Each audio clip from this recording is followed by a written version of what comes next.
सरकारद्वारा 73 बुधे पर्यटन पुनरुत्थान कार्ययोजना सार्वजनिक। सन् 2023 देखि 33 लाई नेपाल भ्रमण दशक घोषणा गर्ने। उपत्यकामा रात्रिकालीन सम्पदा यात्रा सञ्चालन हुने। मौद्रिक नीति मार्फत सेयर धितो पर्दामा सामान्य हेरफेर गरेका प्रभाव बजारमा देखियो। परिसूचक 61 अङ्कले हरियो हुँदा कारोबार रकममा समेत उल्लेख्य बढोत्तरी देखियो। र अर्थतन्त्रको विस्तार नै ठप्प भइरहेको पछिल्लो 3 महिनामा उद्योगमा भने उत्साहजनक रूपमा लगानी। 3 महिनामा करिब 77 अर्बको लगानी प्रस्ताव स्वीकृत।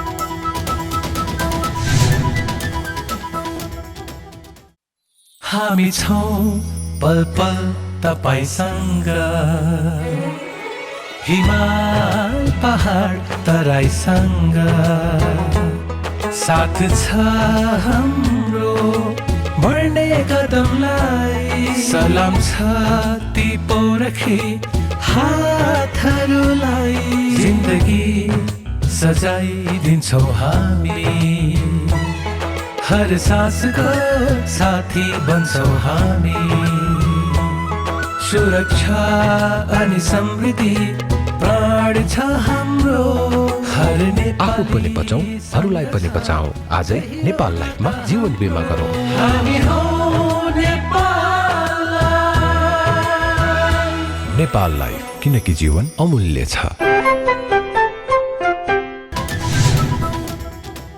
नमस्कार, कारोबार समाचारमा स्वागत छ। अब समाचार विस्तारमा।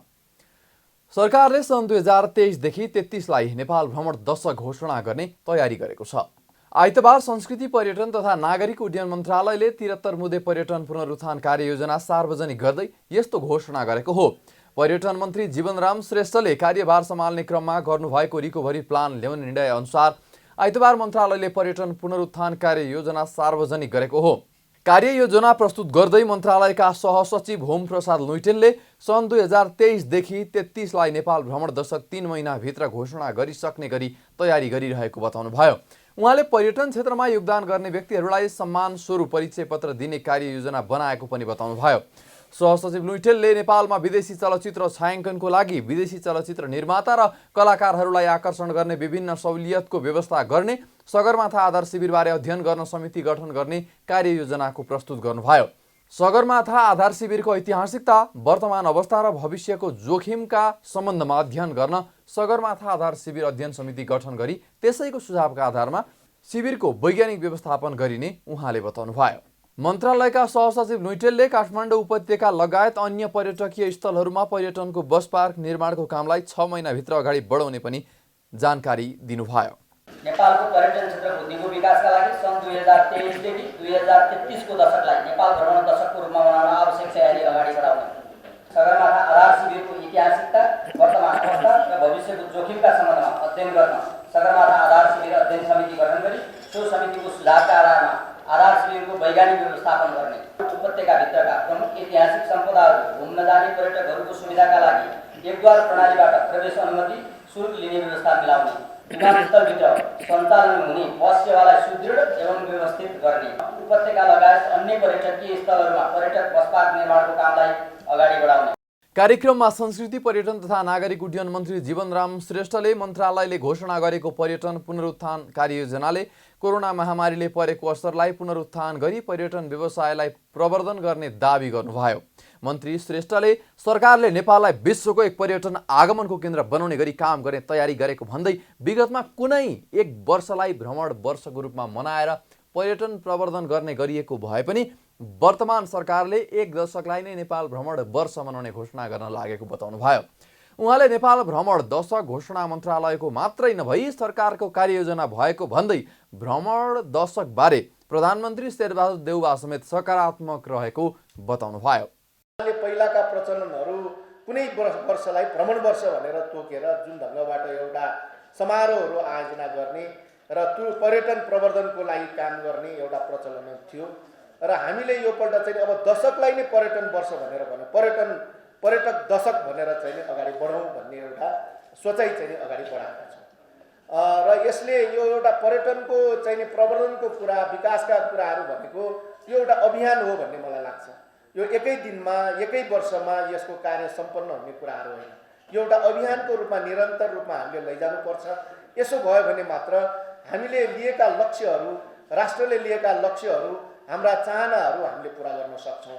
यो उद्देश्यले हामीले दशकको रूपमा नै घोषणा गरेर जानुपर्छ भन्ने मान्यता हामीले बोकेका छौँ। त्यो कुरा यहाँ चाहिँ नि हामीले राखेका छौँ।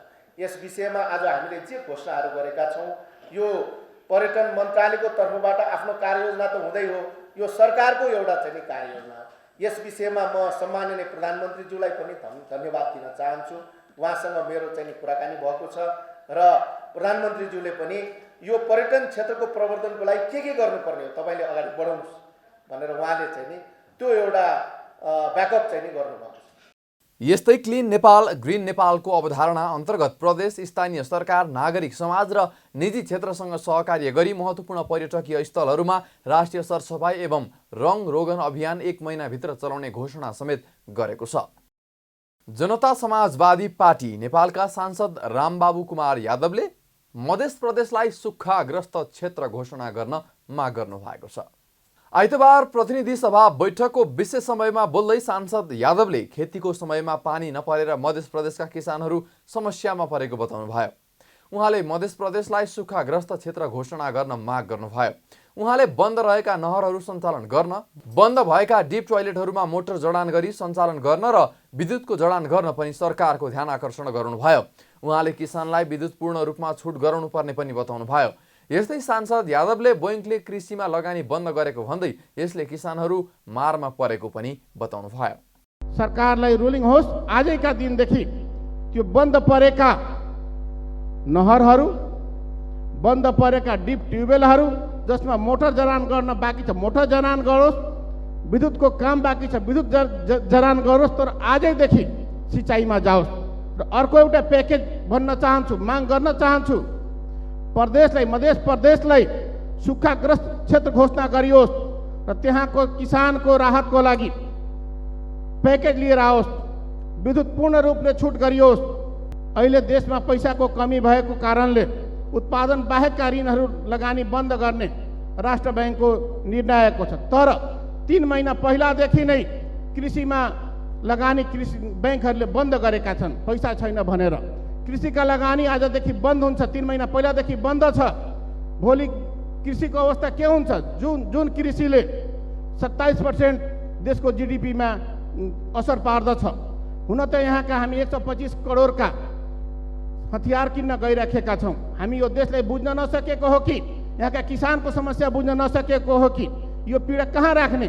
सामान्य सभामुखज्यू, आजै यो संसदबाट यसलाई विशेष प्रस्ताव राखेर सरकारको नाममा यो संसदबाट आदेश जारी होस्, यो देशका किसानको लागि, मध्य प्रदेशको लागि सुक्खाग्रस्त घोषणा गरियोस् र त्यहाँको जनताको लागि राहत दिन माग गर्दछु। बैठकको विशेष समयमा बोल्दै नेपाली कांग्रेसकी सांसद डाक्टर डिला संगरोला पन्तले स्वास्थ्य बीमा कार्यक्रममा देखिएको समस्या तत्काल समाधान गर्न सरकारसँग माग गर्नुभयो। उहाँले स्वास्थ्य बीमा कार्यक्रम बापत सरकारले दिनुपर्ने भुक्तानी प्राप्त नगरेका कारण सरकारी अस्पतालहरूले उक्त कार्यक्रम स्थगित गरिरहेको जानकारी गराउँदै कार्यक्रममा देखिएको यस प्रकारको समस्याको तत्काल समाधान गर्न सरकारको ध्यान आकर्षण गराउनुभयो। उहाँले सरकारको अलमलका कारण लोकप्रिय स्वास्थ्य बीमा कार्यक्रमको भविष्यमाथि प्रश्न उठेको पनि बताउनुभयो। स्वास्थ्य बीमा कार्यक्रम बापत सरकारले दिनुपर्ने भुक्तानी प्राप्त नभएको भन्दै सरकारी अस्पतालहरूले नै उक्त कार्यक्रम स्थगित गरेको सार्वजनिक सूचनाहरू प्रकाशित भइरहेका छन्। यो अत्यन्त गम्भीर अवस्था हो। यो समस्याको तत्काल समाधान गर्नको लागि सम्मान्य सभामुख मार्फत म नेपाल सरकारको ध्यान आकर्षण गराउन चाहन्छु। सन् 2030 सम्म सर्वव्यापी स्वास्थ्यको पहुँच पुर्याउने भनी नेपाल सरकारले गरेको प्रतिबद्धता र संयुक्त राष्ट्रसङ्घले अगाडि सारेको दिगो विकासको लक्ष्य प्राप्त गर्न पनि स्वास्थ्य बीमा कार्यक्रमलाई अगाडि बढाउन आवश्यक छ सभामुख महोदय। तर सरकारले नै अलमल गर्दा अहिले यो लोकप्रिय कार्यक्रमको भविष्यमाथि प्रश्न उठ्न थालेका छन्। सांसद पन्तले कोभिड-19 को सम्भावित अर्को लहरबाट देशको अर्थतन्त्र र जनसमुदायलाई बचाउन सरकारले बेलैमा ध्यान पुर्याउनु पर्ने पनि बताउनुभयो। यसको लागि प्रदेश र स्थानीय तहका सरकारका साथसाथै विभिन्न सङ्घ-संस्था र आम नागरिकलाई समेत परिचालन गर्नुपर्ने बताउनुभयो। उहाँले कोभिड विरुद्धको खोप अभियानलाई तीव्रता दिनुपर्नेमा जोड दिँदै कोभिडसँग जुझ्न नेपालले गरेका प्रयास, उपलब्धि र आगामी चुनौतीहरू समेटेर श्वेत पत्र जारी गर्न सरकार समक्ष आग्रह समेत गर्नुभयो। कोभिडको अर्को चरणबाट हाम्रो देशको अर्थतन्त्र र जनसमुदायलाई कसरी जोगाउने भन्नेबारे सरकारको पर्याप्त ध्यान जानुपर्दछ नै। केन्द्रबाट मात्रै होइन, प्रदेश, स्थानीय सरकार, गैर सरकारी सङ्घ संस्था, आम जनसमुदायलाई परिचालित गरेर अब आउने कोरोनाको सङ्क्रमण र नयाँ भेरिएन्टलाई रोक्न र जुझ्न अभियान नै सञ्चालन गर्न म आग्रह गर्दछु सभामुख महोदय। साथै कोरोनासँग जुझ्न देशव्यापी खोप कार्यक्रम सञ्चालन गर्न नेपालले प्राप्त गरेको सफलतालाई दक्षिण एसियामा नै उदाहरणको रूपमा हेरिन्छ। अहिले भर्खरै मैले केही समाचार पनि हेरेको थिएँ सभामुख महोदय, खोप अभियान केही सुस्तायो कि यसलाई तीव्र गतिमा बढाउँ, 1.5 लाखभन्दा खोपहरूको म्याद गएको भन्ने खबर आछ। यसप्रति पनि ध्यानाकर्षण गराउन चाहन्छु। बैठकको शून्य समयमा प्रमुख प्रतिपक्षी दलका सांसदहरूले सङ्घ र प्रदेशको निर्वाचन मिति घोषणा गर्न सरकारसँग माग गरेका छन्। नेकपा एमालेका सांसद लालबाबु पण्डितले सरकारले निर्वाचनको मिति घोषणा गर्न ढिलाइ गरेको प्रति असन्तुष्टि व्यक्त गर्नुभयो। उहाँले निर्वाचन नगरी गठबन्धन टिकाउनका लागि मिति घोषणा नगरिएको हो कि भन्ने आशंका व्यक्त गर्दै निर्वाचन मिति घोषणा गर्न माग गर्नुभयो। गठबन्धन सरकारले निर्वाचनको मिति घोषणा गर्न किन ढिलाइ गरिरहेको छ?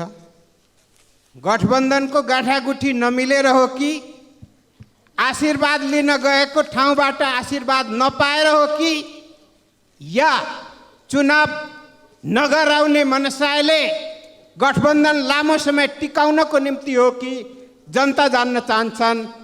मैले सभामुख महोदय मार्फत सरकारसँग माग गर्न चाहन्छु। बैठकमा सांसद विद्या भट्टराईले सरकारले बाल विकासको उचित व्यवस्थापन गर्न नसकेको बताउनुभयो।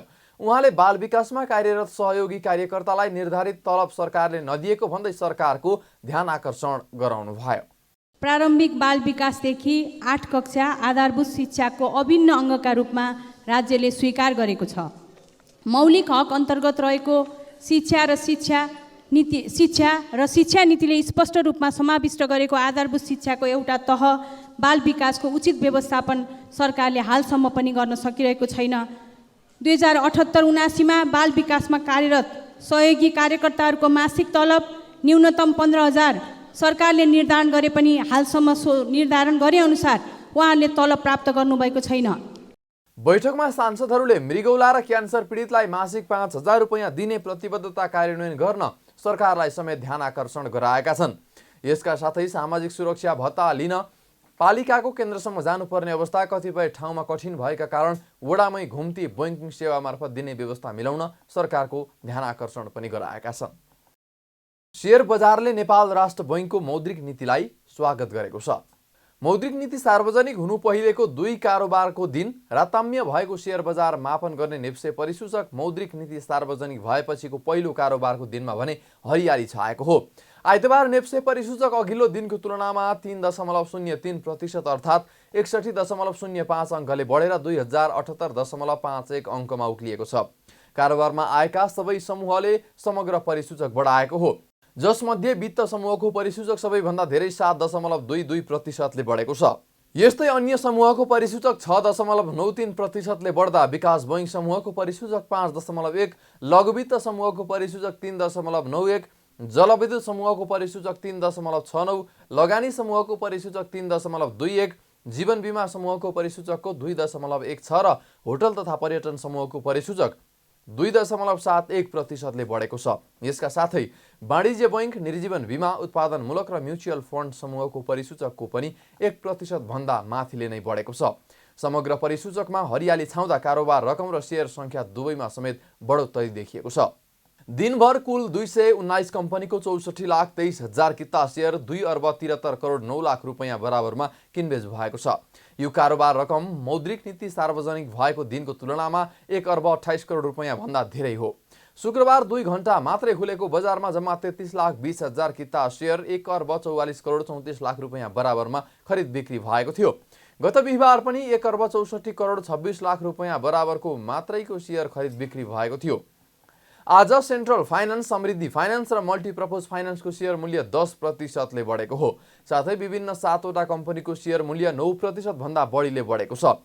यता विभिन्न 12 कम्पनीको सेयर मूल्य भने सामान्य घटेको छ। शुक्रबार नेपाल राष्ट्र बैंकले चालु आर्थिक वर्षको मौद्रिक नीति सार्वजनिक गर्दै सेयर धितो कर्जामा सामान्य हेरफेर गरेको छ, जसको प्रभाव सेयर बजारमा देखिएको हो। राष्ट्र बैंकले यसअघि कायम सेयर धितो कर्जामा गरिएको 4/12 को सीमामा सामान्य हेरफेर गर्दै एउटा वा समग्र संस्थाबाट अधिकतम 12 करोड ऋण पाइने व्यवस्था गरेको छ।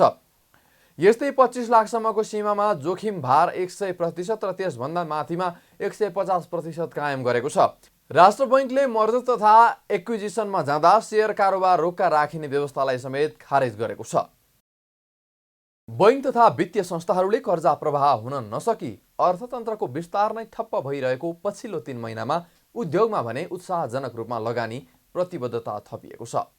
उद्योग विभागले वैशाख यताका 3 महिनामा करिब 77 अर्ब रुपैयाँ लगानी प्रस्तावलाई स्वीकृत गरेको छ। प्रस्तावित लगानी मध्ये 20 अर्ब 33 करोड प्रत्यक्ष वैदेशिक लगानी हो भने करिब 57 अर्ब रुपैयाँ बराबरको स्वदेशी लगानी थप भएको हो। अघिल्लो आर्थिक वर्षको वैशाखदेखि असारसम्म जम्मा 17 अर्ब मात्र लगानी थपिएको थियो। गत आर्थिक वर्षमा स्वदेशी तथा विदेशी दुवै लगानी बढेको छ। विभागका अनुसार कुल लगानी स्वीकृति 119.87% र यसमध्ये बाह्य लगानी प्रतिबद्धता 68.84% बढेको छ। विभागका अनुसार गत आर्थिक वर्षमा 3 खर्ब 43 अर्ब कुल लगानी प्रतिबद्धता प्राप्त भएको छ। अघिल्लो वर्षमा 1 खर्ब 56 अर्बको लगानी प्रतिबद्धता रहेकोमा गत वर्ष 1 खर्ब 87 अर्ब बढी हो। यसमध्ये प्रत्यक्ष वैदेशिक लगानी 54 अर्ब 15 करोड स्वीकृत भएको छ। अघिल्लो वर्षमा वैदेशिक लगानी 32 अर्ब 7 करोड मात्र स्वीकृत भएको थियो। अघिल्लो वर्षको तुलनामा असार मसान्तसम्मको एफडीआई स्वीकृति 22 अर्ब 8 करोडले बढी हो। विभागले जारी गरेको तुलनात्मक विवरण अनुसार कुल उद्योग दर्ता संख्या अघिल्लो वर्ष 203 रहेकोमा गत वर्ष 309 पुगेको छ। उद्योग विभागले लगानी स्वीकृति दिन थाले यता हालसम्म 26 खर्ब भन्दा बढी लगानी स्वीकृत गरेको छ। असार मसान्तसम्ममा 26 खर्ब 27 अर्ब लगानी स्वीकृत गरिएको विभागले जनाएको छ। विभागले सन् 2017-18 देखि लगानी स्वीकृत गर्न थालेको हो। विभागले हालसम्म 5442 साना उद्योग सहित मझौला 2017 र ठूला उद्योग 1305 दर्ता गरी लगानी स्वीकृत गरेको छ। यी उद्योगले 6,57,507 लाई रोजगारी दिने उल्लेख छ। यस्तै उद्योग विभाग मार्फत हालसम्म 4 खर्ब 19 अर्ब रुपैयाँ बराबरको प्रत्यक्ष वैदेशिक लगानी स्वीकृत भएको जनाइएको छ। विदेशी लगानीतर्फ 5,533 परियोजनाका लागि यो लगानी स्वीकृत भएको हो। विदेशी लगानीतर्फ पनि साना उद्योगको संख्या बढी छ। भक्तपुरको सल्लाघारीमा रुख ढलेर बसलाई थिच्दा 3 जनाको मृत्यु भएको छ भने 12 जना घाइते भएका छन्। सल्लाघारीमा बाटोमाथिको रुख 81 ढलेर सडकमा घुडिरहेको बस र स्कुटरलाई किच्दा उक्त दुर्घटना भएको हो। काठमाडौँबाट यात्रु बोकेर थिमी हुँदै भक्तपुर दुधपाटीतर्फ जाँदै गरेको बा 2 ख 3584 नम्बरको बस र भक्तपुर दुधपाटीबाट सल्लाघारीतर्फ जाँदै गरेको बा 61 प 3968 नम्बरको स्कुटर रुख ढलेर थिचिएको हो। बसमा सवार 2 र स्कुटरका 1 जनाको घटनास्थलमा मृत्यु भएको उद्धारमा खटिएका प्रत्यक्षदर्शीले बताएका छन्। अन्य घाइते 12 जनाको भने नजिकै रहेको युवामुरा अस्पताल सल्लाघारी, मध्यपुर अस्पताल थिमी र भक्तपुर अन्तर्राष्ट्रिय अस्पताल कौशलटारमा उपचार भइरहेको प्रहरीले जनाएको छ। धेरै वर्ष पुरानो रुख आज दिउँसो 12 बजेपछि चलेको सामान्य हावाले नै ढालेको स्थानीयको भनाइ छ। नेपालमै पहिलो पटक अत्याधुनिक उपकरण सहितको विपद सामूहिक उद्धार एम्बुलेन्स भित्र्याइएको छ। राष्ट्रिय विपद जोखिम न्यूनीकरण तथा व्यवस्थापन प्राधिकरणले अस्पतालमा मात्र प्राप्त हुने भेन्टिलेटर, बिरामी निगरानी machine, syringe pump, infusion pump, oxygen concentrator, ECG, ultrasound machine लगायतका महत्त्वपूर्ण सेवा सहितको उपकरण भएका 8वटा एम्बुलेन्स ल्याएको हो। 6वटा बेड र सीसीटीभी समेत जडान गरिएको उक्त एम्बुलेन्सको एउटैको मूल्य 1,10,50,000 रुपैयाँ रहेको छ। विपत्तिमा परेका र गम्भीर घाइते भएका मानिसलाई तत्कालै उपचार जरुरी परेमा सोही गाडीमा राखेर उपचार गर्न सकिने सुविधा रहेको छ। गाडीभित्रै 6 जनालाई सुविधायुक्त शय्यामा राखेर उपचार गर्न सकिन्छ भने केही बिरामीलाई अन्य कुर्सीमा समेत राखेर उपचार गर्न सकिने सुविधा छ। मल्टी डोनर ट्रस्ट फन्ड र विश्व बैंकको व्यवस्थापन सहयोगमा ल्याइएको उक्त एम्बुलेन्स नेपालमा भने पहिलो पटक भित्रिएको हो। आइएमई ग्रुप अन्तर्गत सञ्चालित आइएमई मोटर्स प्रणालीले गृहमन्त्री बालकृष्ण खाँडलाई उक्त एम्बुलेन्स हस्तान्तरण गर्नुभयो। गृहमन्त्री खाँडले सशस्त्र प्रहरी महानिरीक्षक राजु अर्याललाई ती गाडीको चाबी हस्तान्तरण गर्नुभयो। यी एम्बुलेन्स सबै प्रदेशमा एक वटाका दरले प्रदान गरिनेछ भने एउटा काठमाडौँ उपत्यकामा रहनेछ।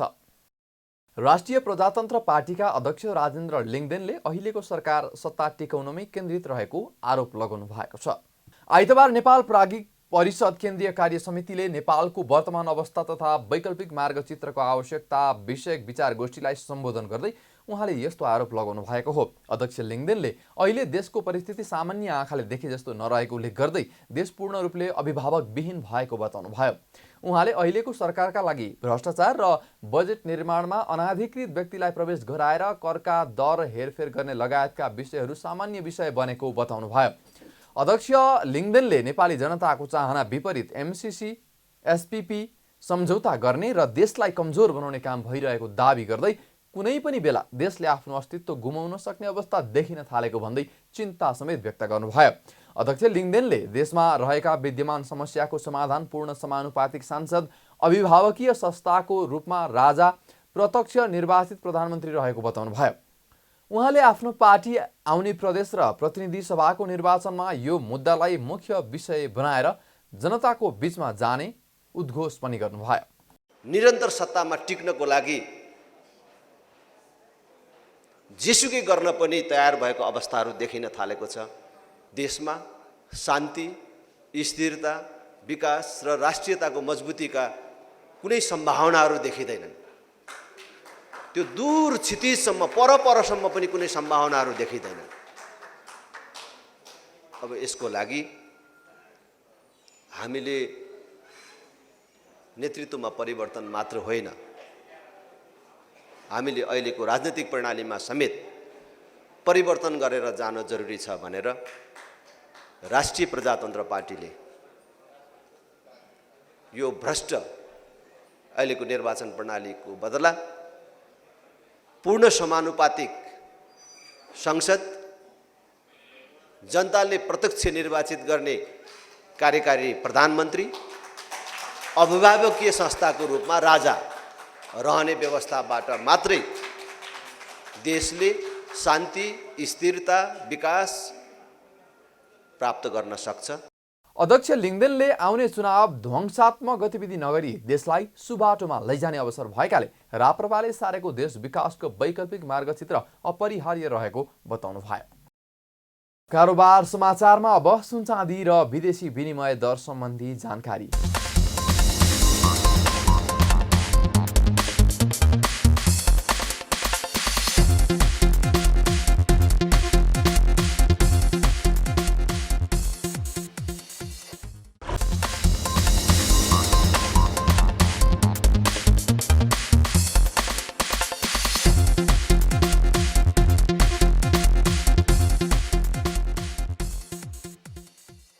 बिदा हुनुअघि अहिलेसम्मका प्रमुख समाचार फेरि एकपटक। सरकारद्वारा निरन्तर बुधे पर्यटन पुनरुत्थान कार्ययोजना सार्वजनिक। सन् 2023 देखि 33लाई नेपाल भ्रमण दशक घोषणा गर्ने।